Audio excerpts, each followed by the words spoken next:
Surah Yunus, ayat number 56.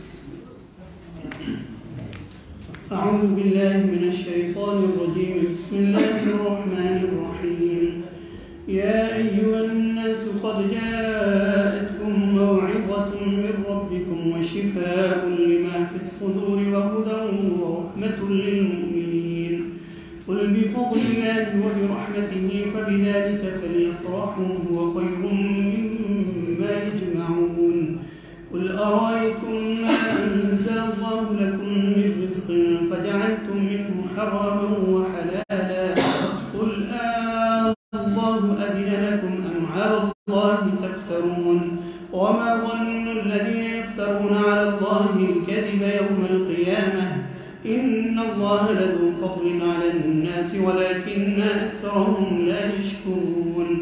وما تكون في شأن وما تتلو منه من قرآن ولا تعملون من عمل إلا كنا عليكم شهودا إذ تفيضون فيه.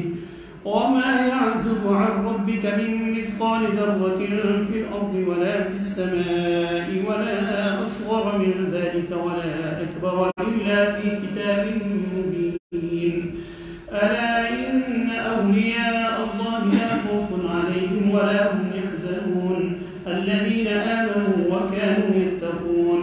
لهم البشرى في الحياة الدنيا وفي الآخرة لا تبديل لكلمات الله ذلك هو الفوز العظيم.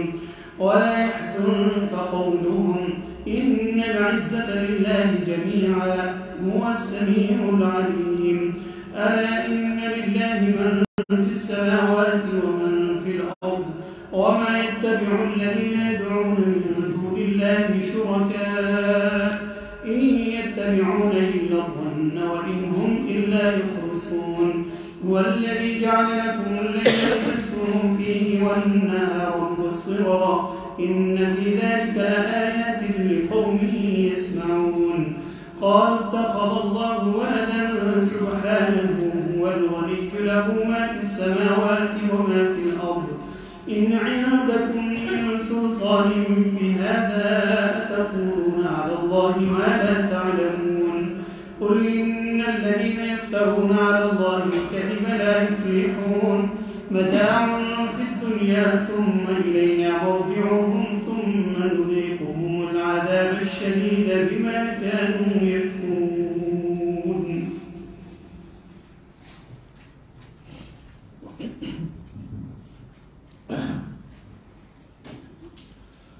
أعوذ بالله من الشیطان الرجیم بسم اللہ الرحمن الرحیم. اے لوگو تمہارے پاس تمہارے رب کی طرف سے ایک نصیحت آ چکی ہے. اے لوگو تمہارے پاس تمہارے رب کی طرف سے ایک نصیحت آ چکی ہے اور وہ چیز جو شفا ہے ان بیماریوں کی جو سینوں میں ہے اور ہدایت اور رحمت ہے ایمان لانے والوں کے لیے. کہہ دیجئے کہ اللہ کے فضل اور اس کی رحمت سے یہ نازل ہوا ہے قرآن. بس یہ وہ چیز ہے کہ جس پہ انہیں خوشی منانی چاہیے. بس یہ بہتر ہے اس سے جو یہ لوگ جمع کر رہے ہیں. تمام انسانوں کو مخاطب کیا کہ تمہارے پاس تمہارے رب کی طرف سے ایک نصیحت آ چکی ہے. موعظہ یعنی یہ قرآن کس کی طرف سے ہے؟ تمہارے رب کی طرف سے. یعنی تمہارے رب نے یہ نصیحت تمہارے لیے بھیجی ہے اور یہ نصیحت شفا ہے ان چیزوں کی جو سینوں میں ہیں، یعنی ان بیماریوں کی جو سینوں میں ہیں. تو ظاہر قرآن جسمانی بیماریوں کی شفا کے لیے نہیں آیا. جسمانی بیماریوں کی شفا علاج اللہ تعالیٰ نے پیدا کیا ہے. جہاں بیماریاں ہیں اللہ تعالیٰ نے ہر بیماری کا علاج بھی رکھا ہے. آج دیکھیں جتنے علاج ہو رہے ہیں دنیا میں، خواہ وہ پرانی طب کے لحاظ سے اور یہ جدید میڈیکل سائنس کے ذریعے، تو سب وہی چیزیں ہیں جو اللہ نے پیدا کی ہیں. ہر چیز کا اللہ نے علاج رکھا ہے. تو یہ جو جسمانی بیماریوں کا علاج ہے اس کے لیے اللہ تعالیٰ رسول نہیں بھیجے. جسمانی بیماریوں کا علاج کرنے کے لیے اللہ نے کتابیں یہ بتانے کے لیے نہیں نازل کی کہ فلاں جسمانی بیماری کا علاج کیا ہے، فلاں جسمانی بیماری کا علاج کیا ہے. یہ وہ چیز ہے کہ جسے انسان خود سیکھتا ہے اپنے تجربات سے، جس کا نام آج سائنس ہے. جن چیزوں کا علاج اللہ تعالیٰ نے شفا بنا کے آپ نے کتاب نازل کی ہے، وہ ہیں وہ بیماریاں جو سینوں میں ہیں، یعنی کفر کی بیماری، شرک کی بیماری، نفاق کی بیماری، اللہ کی معصیت کی بیماری، فسق و فجور کی بیماریاں. تو یہ جو بیماریاں ہیں ان کے علاج کے لیے اللہ نے کتابیں نازل کی ہیں، اور یہ کتاب بھی فرمایا کہ شفا بن کے آئی ہے ان بیماریوں کے لیے جو سینوں میں ہیں.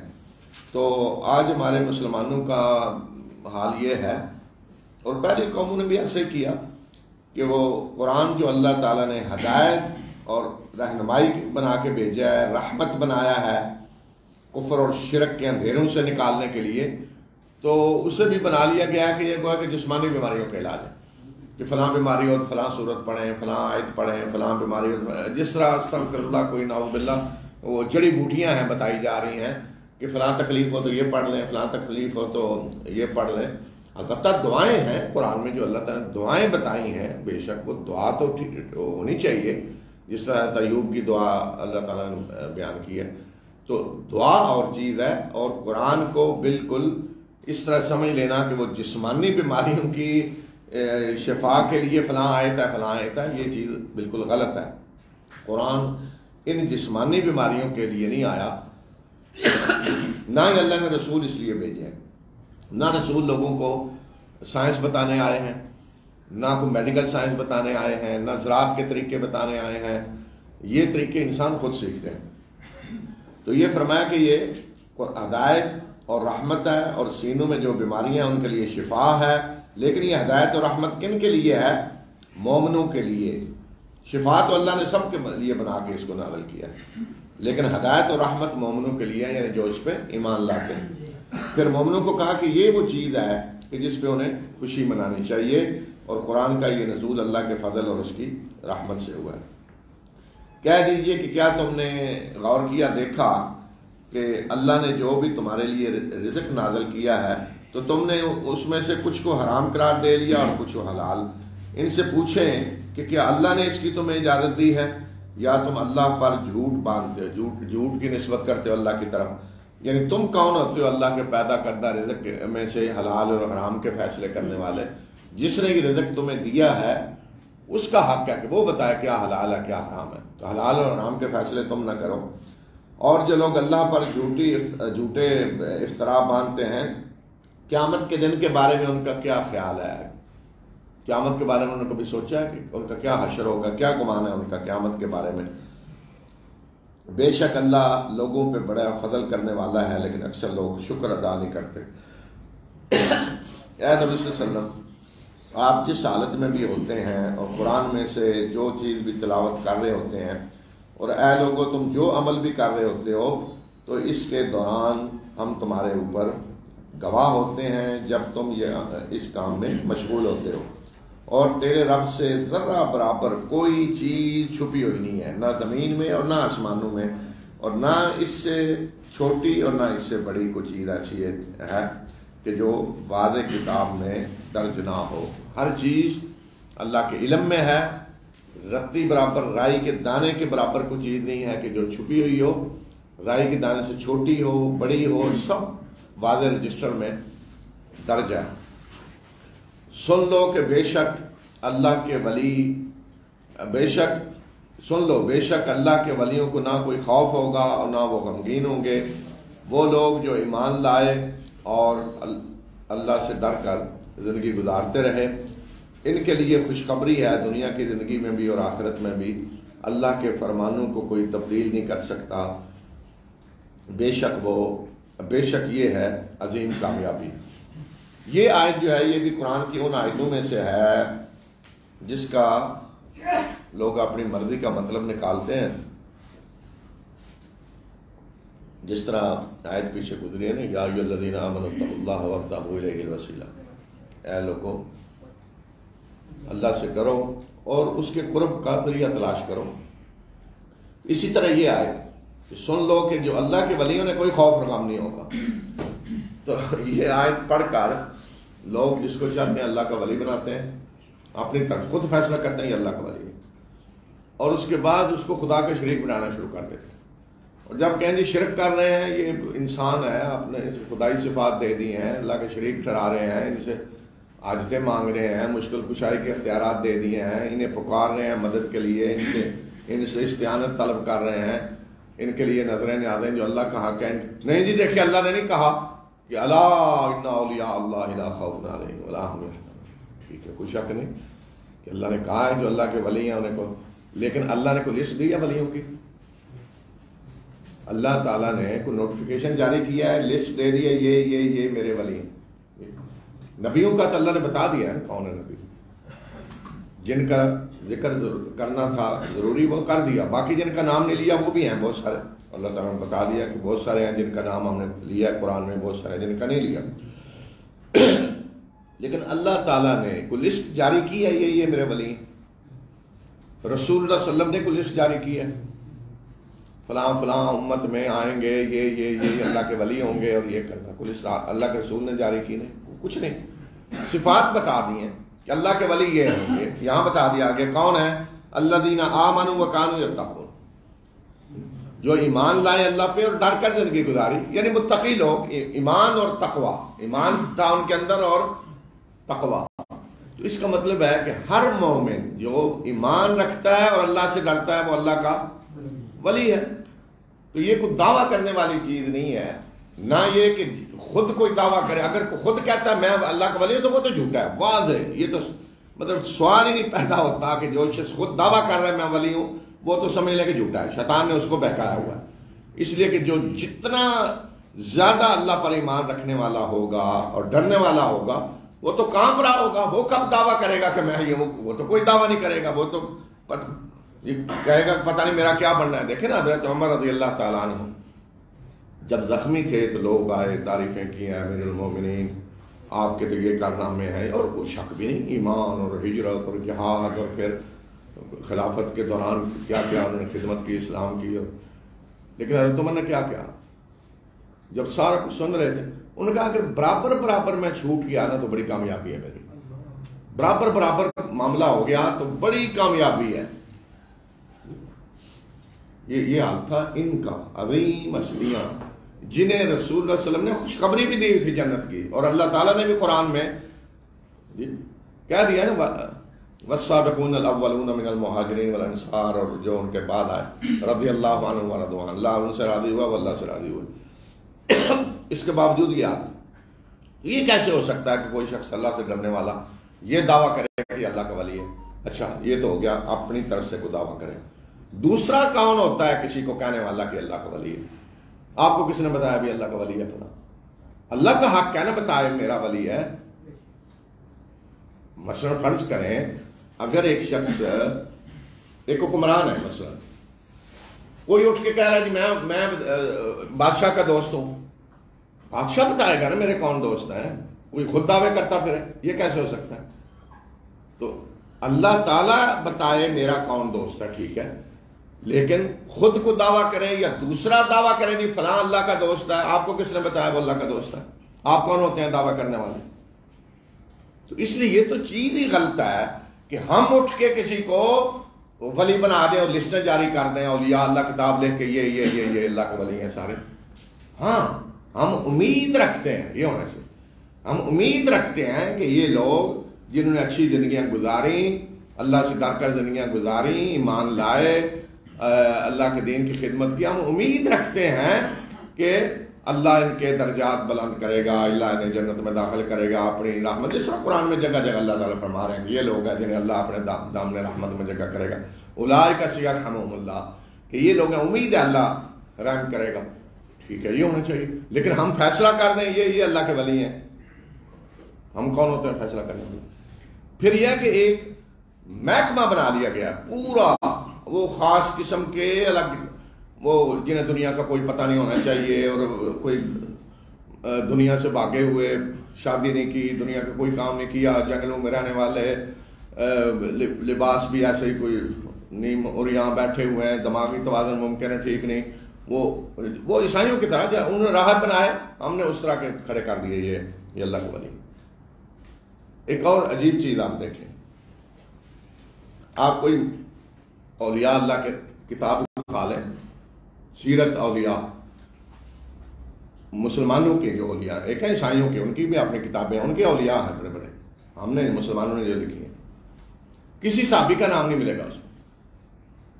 آپ حیران ہوں گے. ہونا تو یہ چاہیے نا کہ حالانکہ اہل سنت کا اتفاق ہے کہ رسول اللہ صلی اللہ علیہ وسلم کے بعد امت کے سب سے افضل کون ہے؟ حضرت ابو بکر، پھر حضرت عمر، پھر حضرت عثمان، علی، خلفاء، اور پھر جن کو رسول اللہ صلی اللہ علیہ وسلم نے جنت خوشخبری دی، پھر سابقون الاولین، مہاجرین، انصار. لیکن کسی صحابی کا ذکر نہیں ملے گا اس میں. سارے بڑے بڑے صحابہ جنہوں نے قربانیاں دی اللہ کے راستے، بدر کے شریک ہونے والے، شہداء، احد میں، بیعت رضوان، سارے عظیم کارنامے کرنے والے، ان کا ذکر نہیں ہوگا کہ ولی نہیں.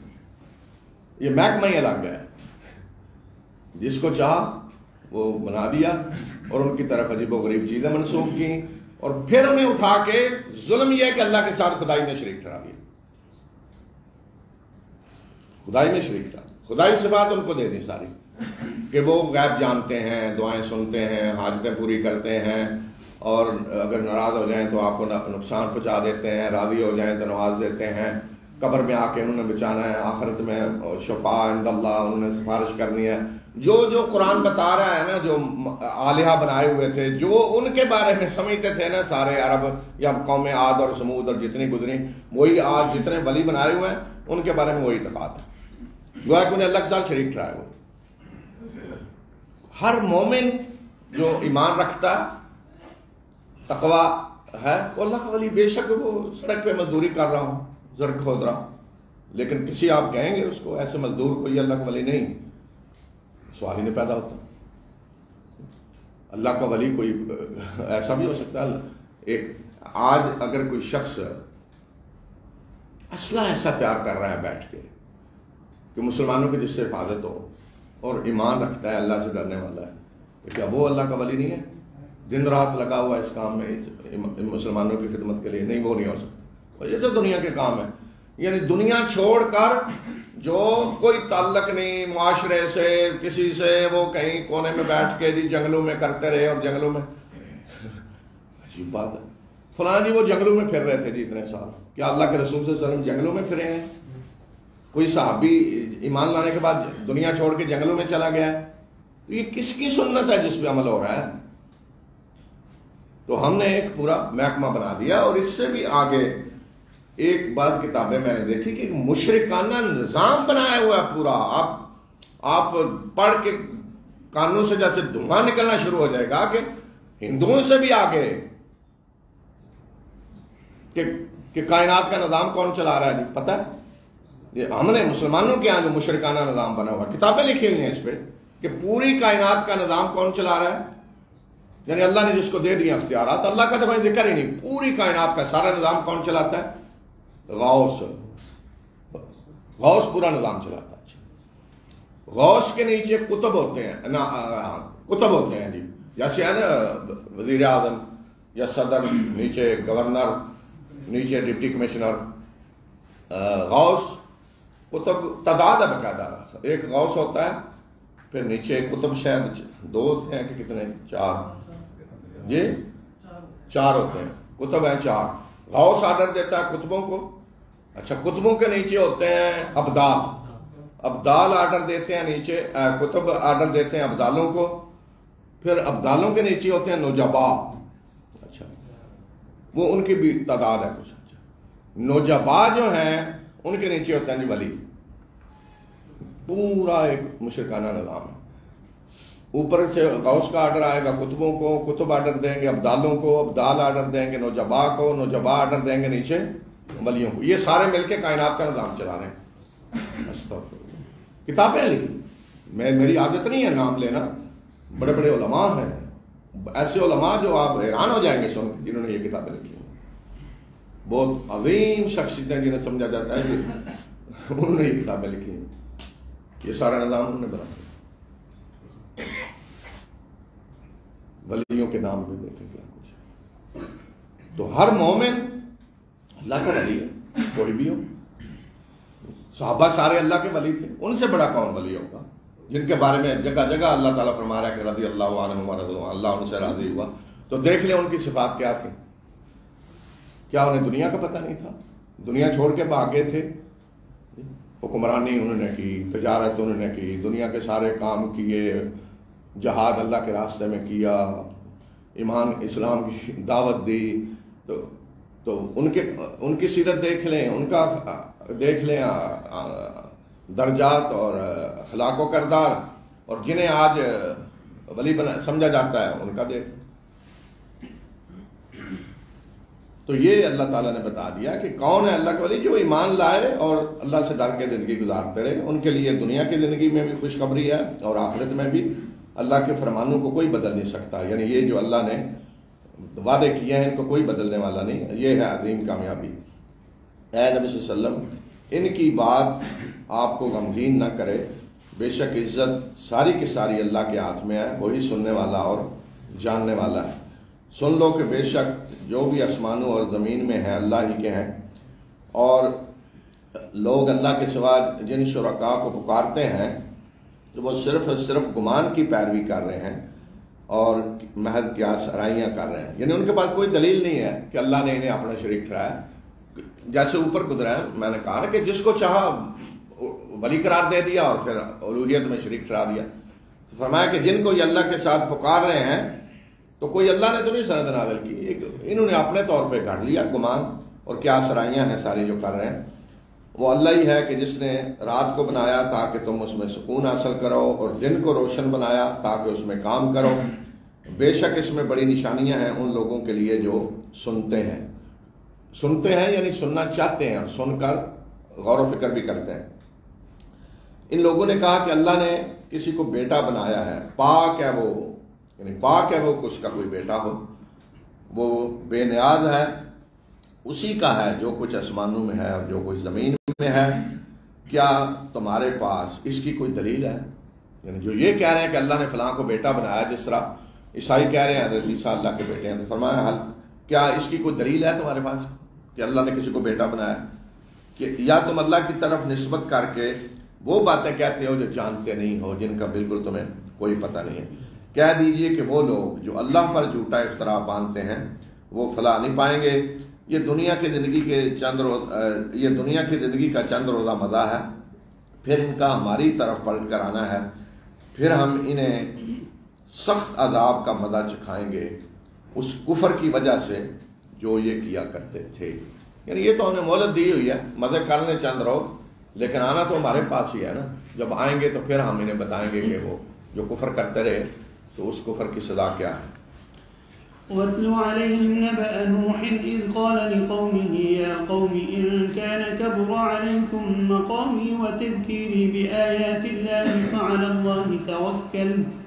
فعلى الله توكلت فأجمعوا أمركم وشركاءكم ثم لا يكن أمركم عليكم غمة ثم قضوا إلي ولا تنظرون فإن توليتم فما سألتكم من أجر إن أجري إلا على الله وأمرت أن أكون من المسلمين فكذبوه فنجيناه ومن معه في الفلك وجعلناهم خلائف وأورقنا الذين كذبوا بآياتنا فانظر كيف كان عاقبة المنذرين ثم بعثنا من بعده رسلا إلى قومهم فجاءوهم بالبينات فما كانوا ليؤمنوا بما كذبوا به من قبل كذلك نطبع على قلوب المعتدين ثم بعثنا من بعدهم موسى وهارون إلى فرعون وملئه بآياتنا فاستكبروا وكانوا قوما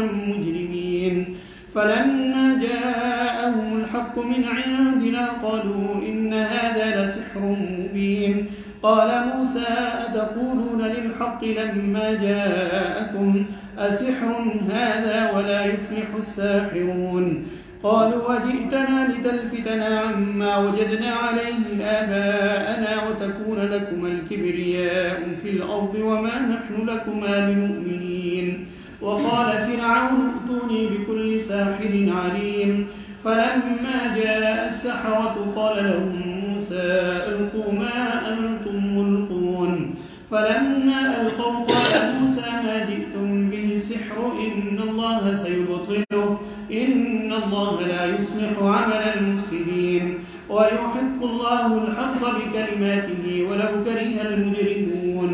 فما آمن لموسى إلا ذرية من قومه على خوف من فرعون وملئهم أن يفتنهم وإن فرعون لعال في الأرض وإنه لمن المسرفين. وقال موسى يا قوم إن كنتم آمنتم بالله فعليه توكلوا إن كنتم مسلمين. فقالوا على الله توكلنا ربنا لا تجعلنا فتنة للقوم الظالمين ونجنا برحمتك من القوم الكافرين. وأوحينا إلى موسى وأخيه أن تبوأ لقومكما بمصر بيوتا وجعلوا بيوتكم قبلة وأقيموا الصلاة وبشر المؤمنين. وقال موسى ربنا إنك آتيت فرعون وملأه زينة وأموالا في الحياة الدنيا ربنا ليضلوا عن سبيلك ربنا اطمس على أموالهم واشدد على قلوبهم فلا يؤمنوا حتى يروا العذاب الأليم. قال قد أجيبت دعوتكما فاستقيما ولا تتبعان سبيل الذين لا يعلمون.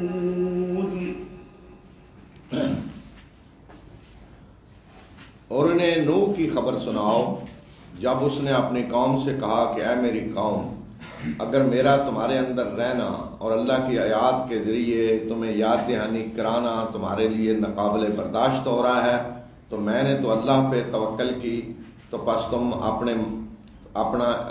تم سب اکٹھے ہو کر اپنا فیصلہ کر لو اور اپنے ٹھہرائے ہوئے شریکوں کو بھی بلا لو، پھر تمہارے فیصلے میں کوئی ابہام نہیں ہونا چاہیے، اور پھر تم میرے بارے میں فیصلہ کرو اور مجھے کوئی مہلت نہ دو۔ پھر اگر تم منہ موڑتے ہو تو میں نے تم سے اس کام پہ کوئی اجر نہیں مانگا، میرا اجر تو اللہ کے ذمہ ہے، اور مجھے حکم دیا گیا ہے کہ میں فرما برداروں میں سے بن جاؤں، مگر انہوں نے اسے جھٹلا دیا، اور ہم نے اسے اور اس کے ساتھ جو لوگ ایمان لائے تھے انہیں کشتی میں نجات دی، اور ہم نے انہیں زمین میں جانشین بنایا، اور جن لوگوں نے ہماری آیات کو جھٹلایا انہیں ہم نے غرق کر دیا۔ تو بس دیکھو کیسا انجام ہوا ان لوگوں کا جنہیں خبردار کیا جا چکا تھا۔ تو قرآن جب یہ واقعات قوموں کے بیان کرتا ہے تو بظاہر ایسے لگتا ہے کہ جیسے اللہ کے رسول آئے اور بس دعوت دی، لوگوں نے جھٹلایا اور اس کے بعد اللہ نے فوراً غرق کر دیا۔ اس طرح جہاں بیان ہوتا ہے واقعہ تو ایسے ہی ظاہر ہوتا ہے۔ حالانکہ حضرت نوح کا ہی معاملہ دیکھیں کہ 950 سال تک انہوں نے اپنی قوم کو دعوت دی، 950 سال قوم کے اندر رہے۔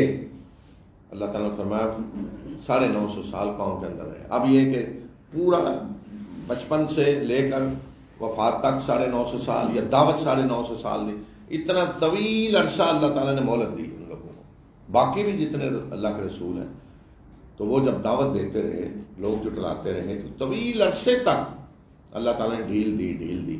تو یہ قریش کو بتایا جا رہا ہے کہ جن کے لیے یہ 10-12 سال مدینہ مکہ کا جو دور تھا وہ بڑا لمبا لگ رہا تھا انہیں کہ اتنا عرصہ ہو گیا اور ہم جھٹلا رہے ہیں اور عذاب نہیں آیا، تو اس لیے اللہ جگہ جگہ یہ واقعات سنا رہے ہیں کہ اس طرح نہیں ہوا کہ فوراً جھٹلاتے ہی اللہ کا عذاب آ جائے۔ اللہ تعالیٰ مہلت دیتا ہے، وہ مہلت آج تمہیں بھی مل رہی ہے۔ پھر اس کے بعد یعنی نوح کے بعد ہم نے بہت سارے رسول ان کی قوموں کی طرف بھیجے، وہ ان کے پاس واضح نشانیاں لے کر آئے، مگر چونکہ پہلے وہ جھٹلا چکے تھے اس لیے وہ ایمان لانے والے نہ بنے۔ اسی طرح ہم حد سے تجاوز کرنے والوں کے دلوں پہ مہر لگا دیتے ہیں، یعنی ایک دفعہ چونکہ جھٹلا دیا پھر دوبارہ غور کرنے کے لیے تیار ہی نہیں ہوئے۔ پھر ہم نے ان کے بعد موسیٰ اور ہارون کو فرعون اور اس کے ایان سلطنت کی طرف بھیجا اپنی نشانیوں کے ساتھ، مگر انہوں نے تکبر کیا اور وہ مجرم لوگ تھے۔ پھر جب ان کے پاس ہماری طرف سے حق آیا تو انہوں نے کہا کہ یہ تو واضح جادو ہے۔ موسیٰ نے کہا کہ کیا تم حق کو جادو کہتے ہو جب وہ تمہارے پاس آ گیا؟ کیا یہ جادو ہے؟ اور جادوگر کبھی فلاح نہیں پائیں گے۔ انہوں نے موسیٰ سے کہا کہ کیا تو ہمارے پاس اس لیے آیا ہے تاکہ ہمیں ان کی عبادت سے روک دے جن کی عبادت ہمارے آباء و اجداد کرتے رہے ہیں، اور تم دونوں سرزمین مصر میں بڑے بن کر رہو، ہم تم دونوں کی بات ماننے والے نہیں ہیں. یعنی گویا کہ انہوں نے کہا کہ سازش آپ کر رہے ہیں, ہمیں اپنے باپ دادا کے طریقے سے ہٹا کر چاہتے ہیں کہ تمہاری بڑائی تمہاری بن جائے, یعنی اقتدار تمہارے ہاتھوں میں آ جائے, تو ہم تمہاری بات ماننے والے نہیں ہیں. اور فرعون نے کہا کہ میرے پاس ہر جاننے والے, ہر ماہر جادوگر کو لے آؤ. پس جب جادوگر آ گئے تو موسیٰ نے انہیں کہا کہ جو کچھ تم نے پھینکنا ہے پھینکو. اور جب انہوں نے اپنی رسیاں اور لاٹھیاں پھینکیں تو موسیٰ نے کہا کہ جو جادو تم لے کر آئے ہو اللہ اس کو باطل کرنے والا ہے. بے شک مفسدین کا عمل جو ہے وہ کبھی اصلاح نہیں اس کی ہوتی. اور اللہ اپنے فرمانوں کے ساتھ حق کو حق کر دے گا, اگرچہ مجرموں کو یہ بات کتنی ہی ناگوار کیوں نہ گزرے. اور موسیٰ پر اس کی قوم کے نوجوانوں کے سوا, اور موسیٰ پر اس کی قوم کے صرف کچھ نوجوان ہی ایمان لائے فرعون کے خوف کی وجہ سے اور ان کے اپنے قوم کے سرداروں کے ڈر کی وجہ سے, اور اس ڈر سے کہ فرعون انہیں آزمائش میں نہ مبتلا کر دے. بے شک فرعون زمین میں بڑا ہی سرکش تھا اور حد سے تجاوز کرنے والوں میں سے تھا. یعنی صرف کچھ نوجوان ایمان لائے حضرت موسیٰ پہ. ایک تو فرعون کا ڈر تھا اور ایک ان کی اپنی قوم کے سرداروں کا ڈر تھا, وہ بھی انہیں ایمان لانے سے روک رہے تھے. اور وہ کیوں روک رہے تھے کہ اگر یہ ایمان لائے اور حضرت موسیٰ کی دعوت آگے بڑھی تو فرعون سرکشی کرے گا اور فرعون ہم سب کو ستائے گا, اذیت دے گا, جس طرح کہ پہلے دے رہا تھا. تو بنی اسرائیل کے سردار بھی روک رہے تھے لوگوں کو ایمان لانے سے کہ اس طرح فرعون اذیتیں دے گا. اور موسیٰ نے کہا کہ اے میری قوم, اگر تم اللہ پر ایمان رکھتے ہو تو پھر اسی پہ توکل کرو اگر تم فرمانبردار ہو. انہوں نے کہا کہ ہم نے اللہ پہ بھروسہ کیا, اے ہمارے رب ہمیں ظالم قوم کے لیے تختہ مشق نہ بنانا اور اپنی رحمت سے ہمیں کافر قوم سے نجات دے. اور ہم نے موسیٰ کو اور اس کے بھائی کو وحی کی کہ تم اپنی قوم کے لیے مصر میں کچھ گھر فراہم کرو اور ان گھروں کو قبلہ بنا دو اور نماز قائم کرو اور مومنوں کو خوشخبری دے دو. یہ بھی مطلب ہو سکتا ہے کہ کچھ گھروں کو قبلہ بناؤ اور اپنے اپنے گھروں میں ادھر رخ کر کے نماز پڑھو. اور یہ بھی مقصد ہو سکتا ہے کہ کچھ گھروں کو مسجد بنا دو اور وہاں جمع ہو کر سب نماز بھی پڑھا کرو. اس لیے کہ یہ وہ دور ہے کہ جب بنی اسرائیل کو ستایا جا رہا تھا, ان کے بچوں کو قتل کیا جا رہا تھا, تو ظاہر ہے کہ انہیں عبادت سے بھی روکا جا رہا ہوگا. تو آزمائش کا دور تھا, تو جیسے ہوتا ہے کہ چھپ کر نماز پڑھیں, جس طرح رسول اللہ صلی اللہ علیہ وسلم مکہ میں اپنے صحابہ کے ساتھ دار ارقم میں چھپ کر نماز پڑھتے اور قرآن کی تعلیم دیتے انہیں. اور موسیٰ نے دعا کی کہ اے ہمارے پروردگار, تو نے فرعون اور اس کے اعیان سلطنت کو مال و دولت اور دنیا کی زیب و زینت عطا کی ہے. اے ہمارے پروردگار, یہ سارا کچھ اس لیے انہیں دیا ہے کہ وہ تیرے راستے سے گمراہ کریں. اے پروردگار, اے ہمارے رب, ان کے مالوں کو تباہ کر دے اور ان کے دلوں کو سخت کر دے, پس یہ اس وقت تک ایمان نہ لائیں جب تک دردناک عذاب نہ دیکھ لیں. تو حضرت موسیٰ نے دعا کی کہ اے پروردگار, ان سب کو مال و دولت دیا ہوا تاکہ تیرے راستے سے گمراہ کریں. اور یہی حال مکہ میں بھی تھا کہ سارے قریش کے بڑے بڑے سردار بڑے بڑے مالدار تھے, تو اپنے مال کی بنیاد پہ ایمان سے روک رہے تھے, لوگوں کو گمراہ کر رہے تھے. تو حضرت موسیٰ نے دعا کی کہ اے پروردگار, ان کے مالوں کو برباد کر اور دلوں کو سخت کر دے کہ ایمان نہ لائیں اب جب تک دردناک عذاب نہ دیکھیں. تو گویا کہ یہ بھی سزا ہوتی ہے اللہ کی طرف سے کہ دل سخت ہو جائیں اور آدمی عذاب دیکھے بغیر ایمان نہ لائے. اور جب عذاب دیکھ لے گا اور ایمان لانا چاہے گا تو ایمان قبول ہی نہیں ہوگا. آگے یہی واقعہ پھر بتایا اللہ تعالیٰ نے. تو اس لیے قریش کے سرداروں کو خبردار کیا جا رہا ہے کہ یہ جو تم سمجھ رہے ہو کہ تمہارے دل بڑے سخت ہیں اور بس کوئی تم پہ اثر نہیں ہو سکتا کسی چیز کا, تو یہ اللہ کی طرف سے عذاب ہے, لعنت ہے اللہ کی. دلوں کا نرم ہونا اللہ کی رحمت ہے. تو حضرت موسیٰ کی دعا کے جواب میں اللہ تعالیٰ نے فرمایا, اللہ تعالیٰ نے جواب دیا, تم دونوں کی دعا قبول کر لی گئی. دونوں کی, موسیٰ اور ہارون کی, تم دونوں کی دعا قبول کر لی گئی. پس تم استقامت اختیار کرو اور ان لوگوں کے راستے کی پیروی نہ کرنا جو جانتے نہیں ہیں. یعنی اب آگے جو کچھ ہوگا